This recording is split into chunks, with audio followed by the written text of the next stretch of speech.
बोलिए श्री कृष्ण भगवान की जय। मैं आप सभी को ये बताना चाहती हूँ कि हमारे दो चैनल और भी हैं, मधुर भजन और आरती के लिए मन राखियो और डेली जनरल नॉलेज के क्वेश्चंस के लिए लर्निंग बाय डूइंग। इन दोनों के लिंक डिस्क्रिप्शन बॉक्स में दे दिए हैं, एक बार आप जाकर देखिएगा जरूर।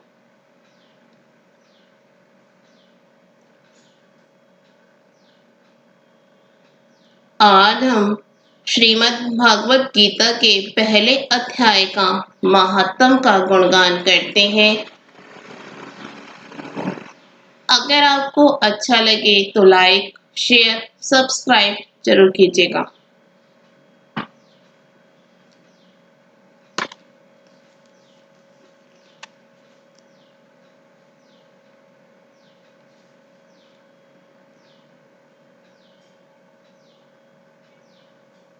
श्री पार्वती जी ने कहा, भगवान आप सब तत्वों के ज्ञाता हैं। आपकी कृपा से मुझे श्री विष्णु संबंधी नाना प्रकार के धर्म सुनने को मिले, जो समस्त लोक का उद्धार करने वाले हैं। देवेश, अब मैं गीता का महात्म्य सुनना चाहती हूँ, जिसका श्रवण करने से श्री हरि में भक्ति बढ़ती है।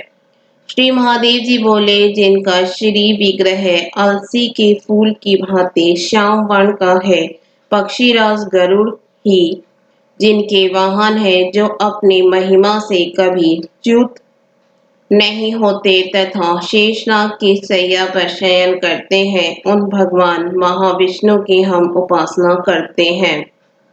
एक समय की बात है, मूढ़ दैत्य के नाशक भगवान विष्णु शेषनाग के रमणीय आसन पर सुखपूर्वक विराजमान थे। उस समय समस्त लोगों को आनंद देने वाली भगवती लक्ष्मी जी ने आदर पूर्वक प्रश्न किया। श्री लक्ष्मी जी ने पूछा, भगवान आप संपूर्ण जगत का पालन करते हो भी अपने ऐश्वर्य के प्रति उदासीन से होकर जो इस क्षीर सागर में नींद ले रहे हैं, इसका क्या कारण है? श्री भगवान बोले, सुमुखे मैं नींद नहीं लेता हूँ, अपितु तत्व का अनुसरण करने वाले अंतर्दृष्टि के द्वारा अपने ही महेश्वर तेज का साक्षात्कार कर रहा हूँ। देवी, यह वही तेज है जिसका योगी पुरुष कुशार्ग बुद्धि के द्वारा अपने अंतःकरण में दर्शन करते हैं तथा जिसे मीमांस विद्वान वेदों का सार तत्व निश्चित करते हैं। वह माहेश्वर तेज एक अजगर प्रकाश स्वरूप आत्मरूप रोग शोक से रहित अखंड आनंद का पुंज निष्पंथ निरीह है तथा दैत्य रहित है।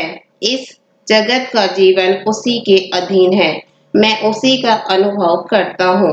देवेश्वरी, यही कारण है कि मैं तुम्हें नींद लेता सा प्रतीत हो रहा हूँ। श्री लक्ष्मी जी ने कहा,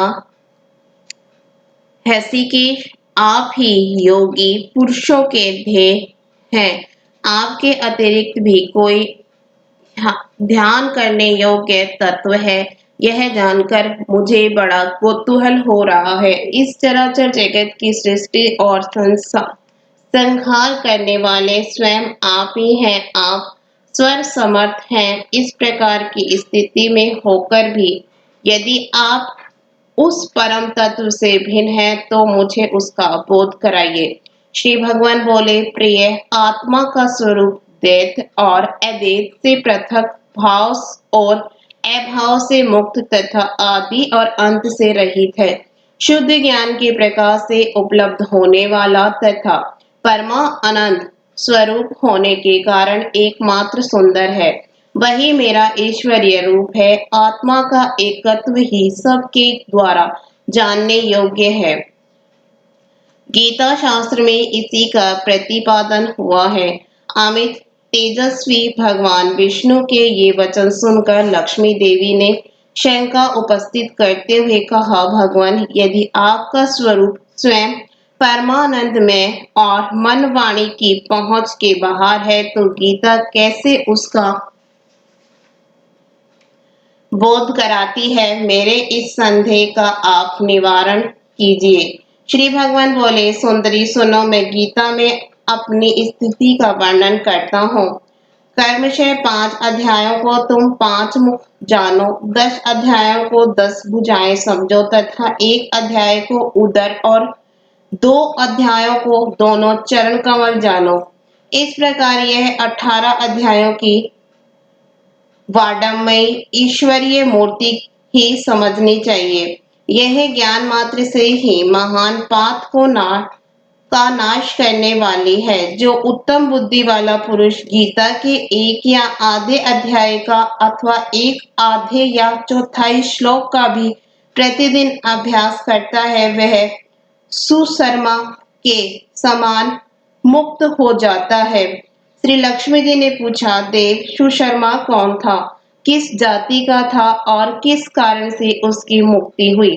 श्री भगवान बोले, प्रिय, सुशर्मा बड़ी खोटी बुद्धि का मनुष्य था। पापियों का तो वह शिरोमणि ही था। उसका जन्म वैदिक ज्ञान से शून्य एवं क्रूरतापूर्ण कर्म करने वाले ब्राह्मणों के कुल में हुआ था। वह न ध्यान करता था, न जप, न होम करता था, न अतिथियों का सत्कार। वह लंपट होने के कारण सदा विषयों के सेवन में ही आसक्त रहता था। हल जोतता और पत्ते बेचकर जीविका चलाता था।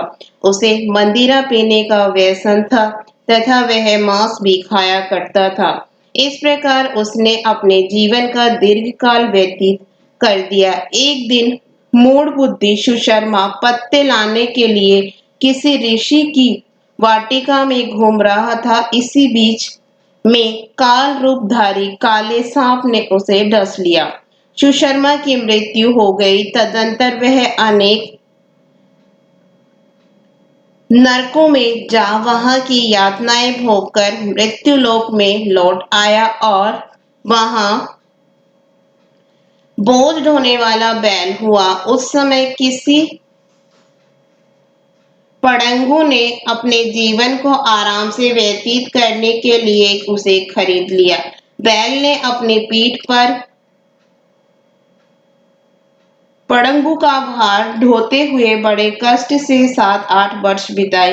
एक दिन पड़ंगू ने किसी ऊंचे स्थान पर बहुत देर तक बड़ी तेजी के साथ उस बैल को घुमाया। इससे वह थककर बड़े वेग से पृथ्वी पर गिरा और मूर्छित हो गया। उस समय वहां कौतूहलवश आकृष्ट हो बहुत से लोग एकत्रित हो गए। उस जन समुदाय में से किसी पुण्यात्मा व्यक्ति ने उस बैल का कल्याण करने के लिए उसे अपना पुण्य दान किया। तत्पश्चात कुछ दूसरे लोगों ने भी अपने अपने पुण्यों को याद करके उन्हें उसके लिए दान किया।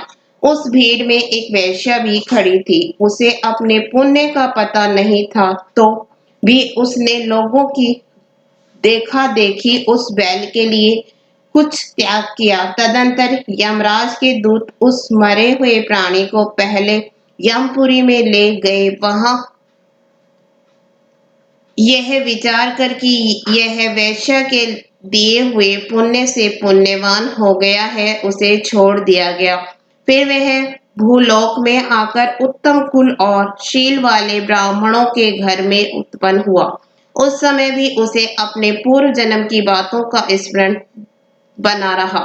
बहुत दिनों के बाद अपने अज्ञान को दूर करने वाले कल्याण तत्व का जिज्ञासु होकर वह उस वैश्य के पास गया और उसके दान की बात बतलाते हुए उसने पूछा, तुमने कौन सा पुण्य दान किया था? वैश्य ने उत्तर दिया, वह पिंजरे में बैठा हुआ तोता प्रतिदिन कुछ पढ़ता है, उससे मेरा अंतःकरण पवित्र हो गया है। उसी का पुण्य मैंने तुम्हारे लिए दान किया था। इसके बाद उन दोनों ने तोते से पूछा। तब उस तोते ने अपने पूर्व जन्म का स्मरण करके प्राचीन इतिहास कहना आरंभ किया। शुक बोला, पूर्व जन्म में मैं विद्वान होकर भी विधाता के अभिमान से मोहित रहता था। मेरा राग देश इतना बढ़ गया था कि मैं गुणवान विद्वानों के प्रति भी ईर्ष्या भाव रखने लगा। फिर समय अनुसार मेरी मृत्यु हो गई और मैं अनेक घृणित लोकों में भटकता फिरा। उसके बाद इस लोक में आया।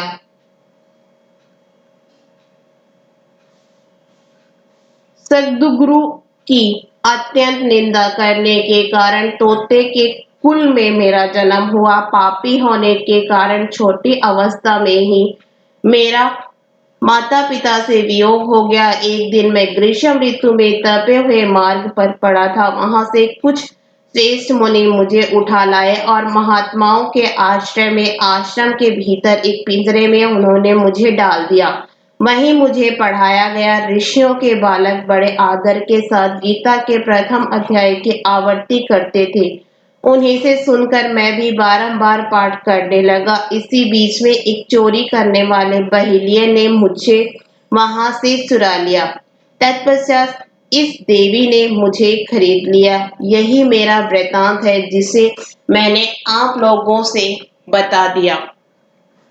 पूर्व काल में मैंने इस प्रथम अध्याय का अभ्यास किया था, जिससे मैंने अपने पाप को दूर किया है। फिर उसी से इस वैश्य का भी अंतकरण शुद्ध हुआ है और उसी के पुण्य से ये द्विजश्रेष्ठ सुशर्मा भी पाप मुक्त हुए हैं। इस प्रकार परस्पर वार्तालाप और गीता के प्रथम अध्याय के महात्म्य की प्रशंसा करके वे तीनों निरंतर अपने अपने घर पर गीता का अभ्यास करने लगे। फिर ज्ञान प्राप्त करके वे मुक्त हो गए। इसलिए जो गीता के प्रथम अध्याय को पढ़ता, सुनता तथा अभ्यास करता है, उसे इस भवसागर को पार करने में कोई कठिनाई नहीं होती। बोलिए श्री कृष्ण भगवान की जय।